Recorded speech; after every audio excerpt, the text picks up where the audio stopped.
Hi everybody, in this next video we're going to do a couple things with score and page layout.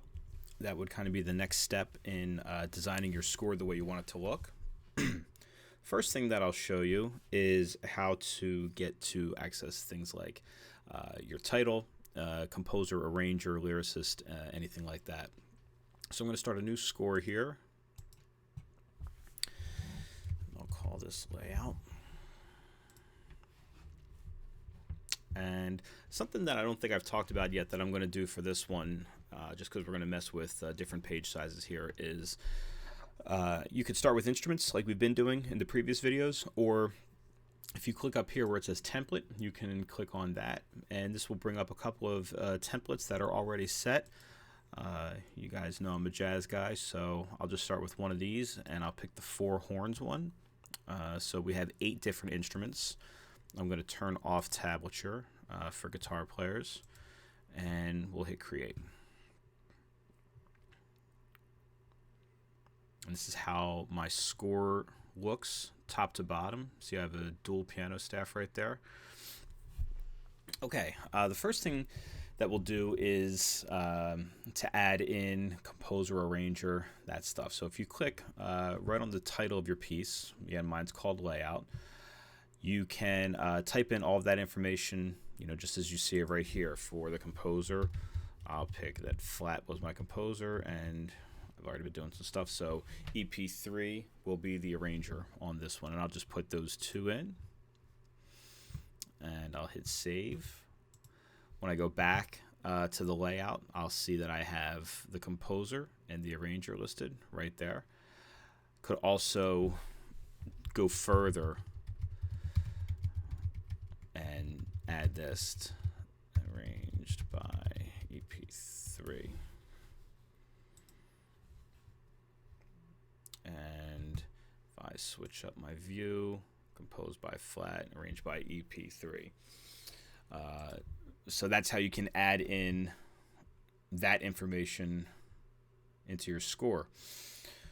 There's a couple things with adding in licensing and other kinds of metadata that's available to you in Flat. I'm not going to really talk about that just yet. That's I don't think for getting started we need to go there.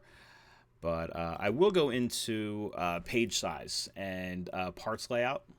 The layout tool, you can access it like I did here by clicking on the title.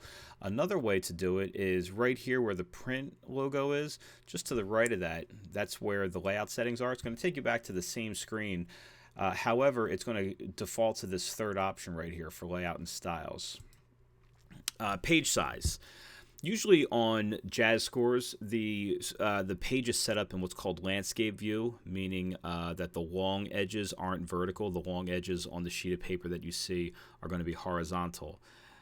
This is done because the amount of instruments usually required in a jazz score can fit nice enough top to bottom that way, and we can get more measures of music on a page. Everything comes down to money. So when publishers are putting out charts, they're looking to do it in a way that obviously is readable, but in a way to be a little bit more economic with cost. On a landscape score, you could probably get somewhere between, I would say, roughly 8 measures per page. Think about your wind ensemble scores with that really large instrumentation. If you're doing any of that on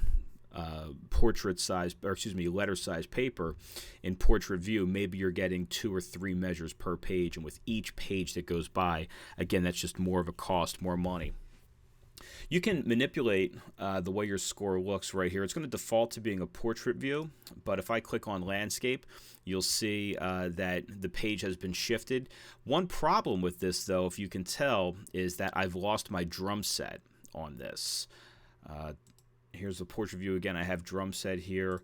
Landscape view, when I go to that, now I'm losing that view. So I'm going to have to do a little adjustment of the distance between staves and the size of the font and everything like that to try to get that drum part back in there. But that's no big deal. We can figure that out.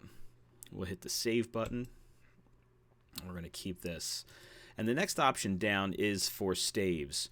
Now, those of you who have worked in Sibelius, there's a really wonderful designer that you can adjust the I forget what the exact caret's called, but you can just kind of shift up and down and it'll auto adjust the page to get it the way that you want it to look. I find that this is similar to that. It's not going to update perfectly in real time, I don't think. But once you let go of the mouse, it'll then reposition. So I'm just clicking and dragging there.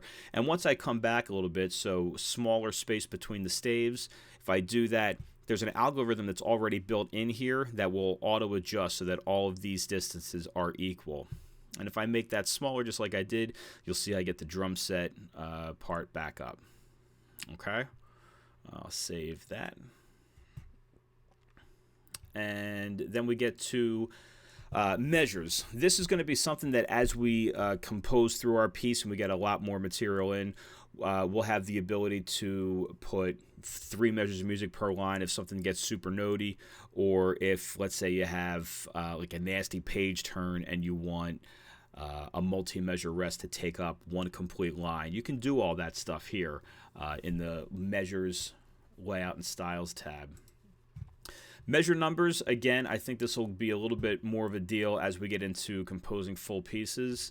The default here seems to be fine, so that each system that starts up, you'll get a new measure number. You can have that really however you want. I think that's really your preference. Noteheads, for right now, we're not worrying about percussion notation. This is just straight ahead notation. If anybody is composing for, as it says here, boom whackers, or if it's more of an elementary or rudimentary training where you want to see the note heads in there, they have those here. But really, we'll be composing using the traditional shapes and note heads. And down here for the music font, just like in Finale and Sibelius, they have a quote-unquote jazz font where there's a bunch of presets that are in there already. But you are not necessarily married to that. If you want to get super specific, you can go in and adjust all of these right here. So if I want my title to have a different font than, whichever one that I have up there, I don't know, pick something that so at least it stands out. How about this one? So you'll see that this default font right here is the traditional font. I guess I didn't save that when I went back here. So File, Save. Okay, cool. So now there's my default. If I go in, if I want to change the title, and I want that to be, how about that one? This is the traditional font right there, but then everything else, until I modify it, is still going to be in that quote-unquote jazz font. Right, and then obviously the font size and all that here, you can manipulate that to your liking. All right, so that's what we got for document settings and page layout. I hope this was helpful, and I look forward to giving you some more in the next video.